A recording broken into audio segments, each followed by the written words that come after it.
Welcome to Flash Tutorial Request 114 Pop Bubble Game Part 3. It's a follow-up to Flash Tutorial 113, which was Pop Bubble Game Part 2, and that's what I have opened on my computer. I'll remind you again that this is for beginners. When we left off, if I open my action panel here, we worked it up to 1,000, and each time we hit, I think we added a value of 200. 5 hits and the game's over, which wouldn't be much of a game. So we know that works, so let's make this like 1,000,000. So instead of 3 zeros, I have 6 zeros.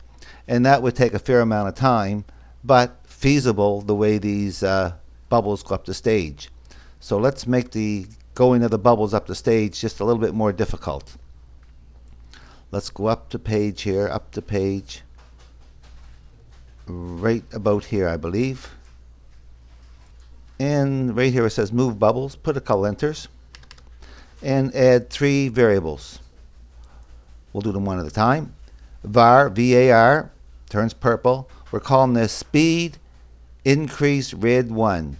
Capital S, PED, capital INC, capital RED 1. Colon, number, capital NUMBER, turns blue, equals 0, semicolon.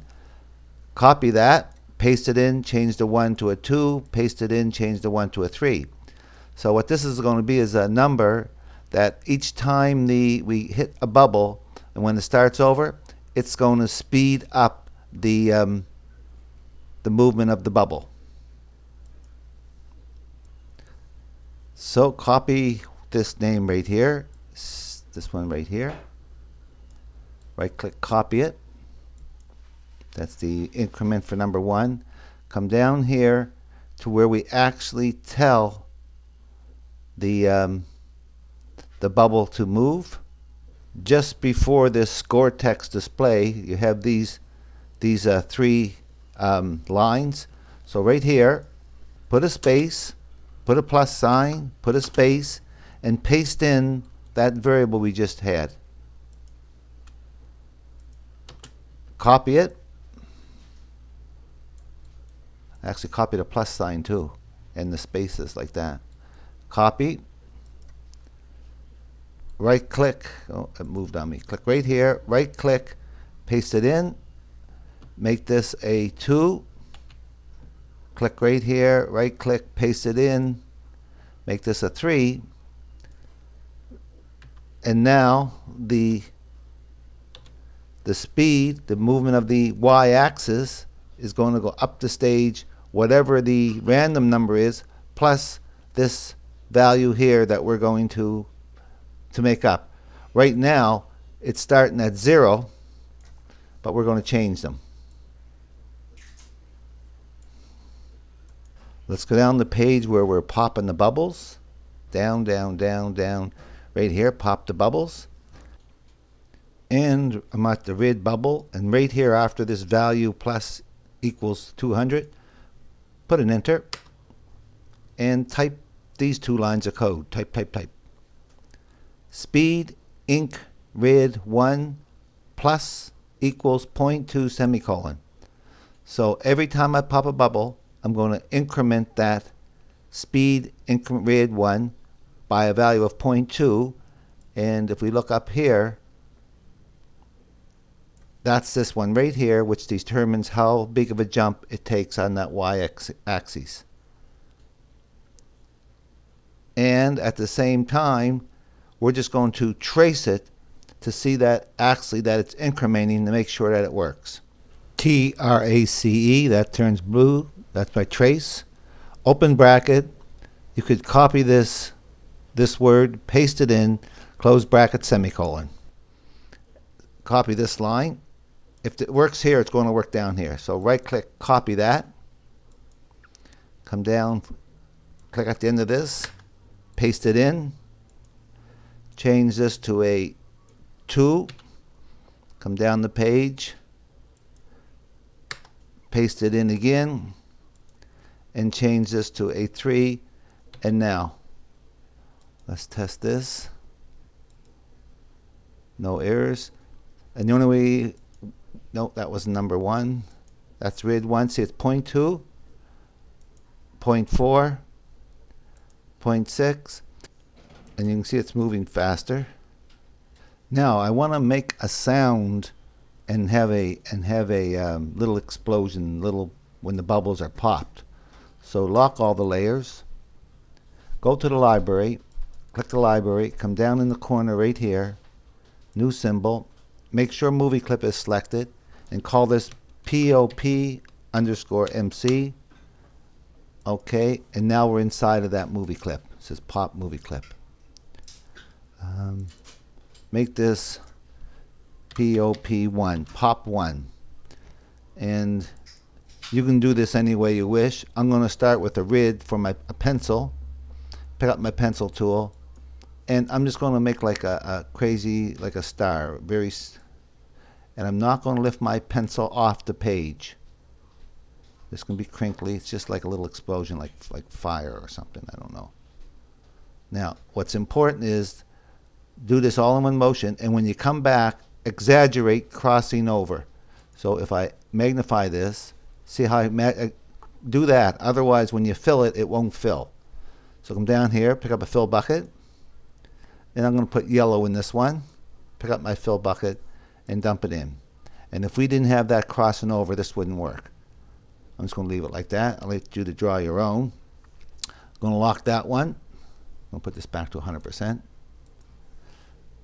Lock that layer, insert a layer, call this one Pop 2.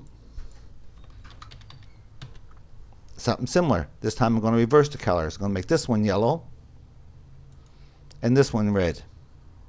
And go up to 100%, or cut 200%. This time I'm going to draw a yellow outline, and it's on a different layer, so this won't affect it. Again, all in one motion.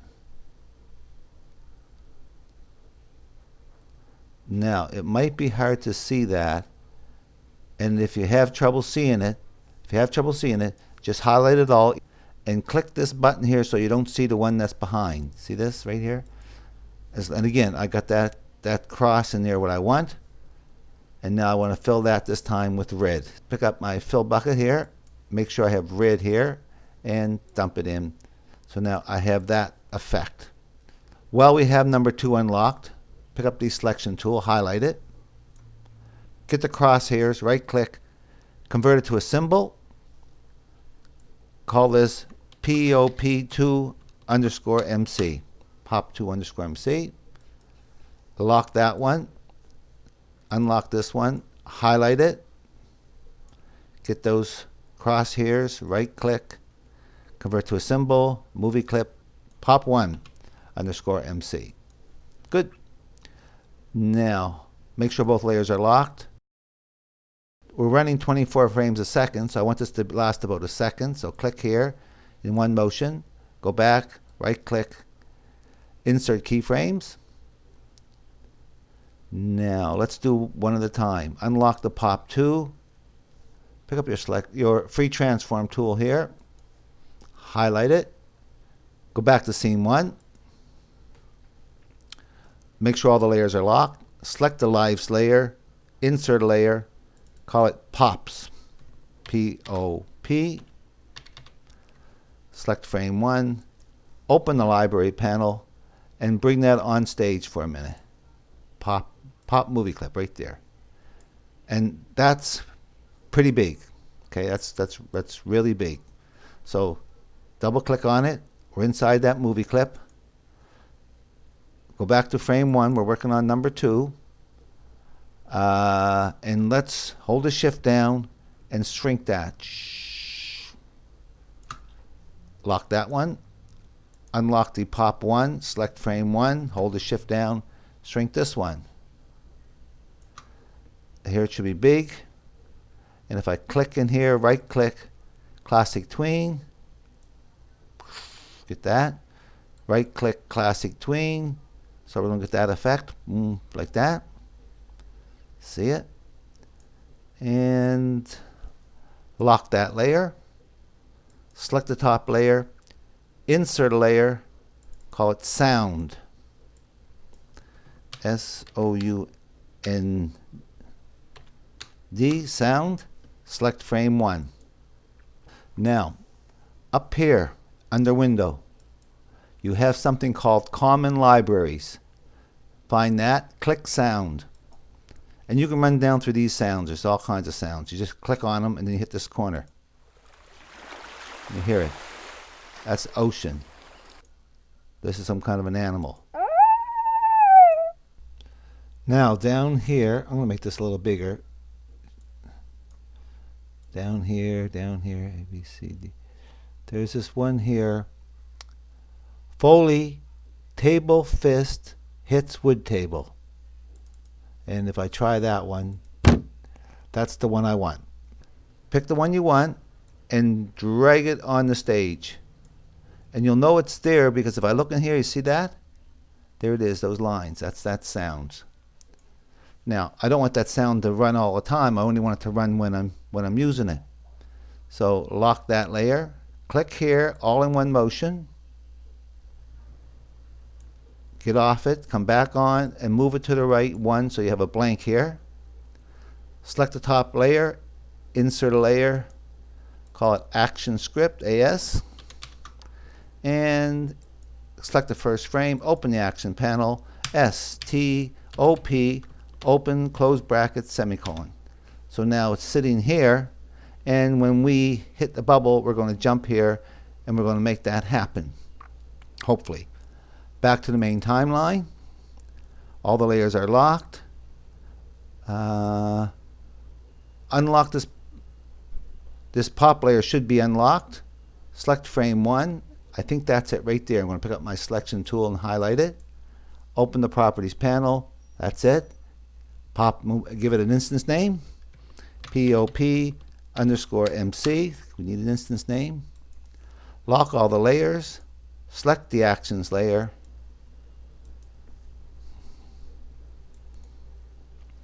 Now that code we just wrote, there's bubble 1s. We don't need this trace anymore. We know that works. So I can 2 forward slashes in front of that. Right here, after this incrementing line, type in these 3 lines of code. Type.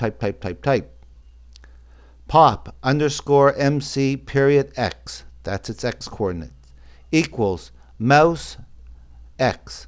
Small m capital X. That'll turn blue. Semicolon. Copy that, paste it in. Change this little x to a little y. Change this big X to a big Y. Paste it in again. So keep pop_MC period. And right here, go to M play. Small g, small t, capital A, capital P. That will turn blue. Open bracket 2, close bracket, semicolon. So when we pop the balloon, it's going to bring that movie clip in at the same coordinates where the mouse is, the cursor of the mouse, both X and Y. At the same time, it's going to jump into that second frame of that movie clip and make that little explosion thing. Copy that. Come down here, right after the incrementing on number 2, paste it in. Come down here, right here again, paste it in. And I want to do one more thing. I want to go back to this pop movie clip, this one, and I want to make sure all the layers are locked. Select the pop 2 layer, insert a layer, write text, TEXT, and I just want to write pop in here. So on frame 2, insert blank keyframe. And let's make this, pick up the text tool right here. I think the text tool is the fill. I want it to be a grayish color. Open the properties panel, static text, Times New Roman, color is gray. Make this like 10 points. You'll have to play around with this on yours. There it is. Write pop, P-O-P. And pick up selection tool, put it here, and that should appear all the way up to there. Pop. Okay, let's try that again. Control, test movie, test. No errors. First I want the 3 lives to die. 1, 2, 3. Game over. You lost 3 lives. I'm not going to play to 1,000,000. I'm just going to play until I see that I can get some pops. There's a pop. Pop. Pop. I think that's enough for this video. Hope you learned something from this tutorial, and I hope you use what you learned.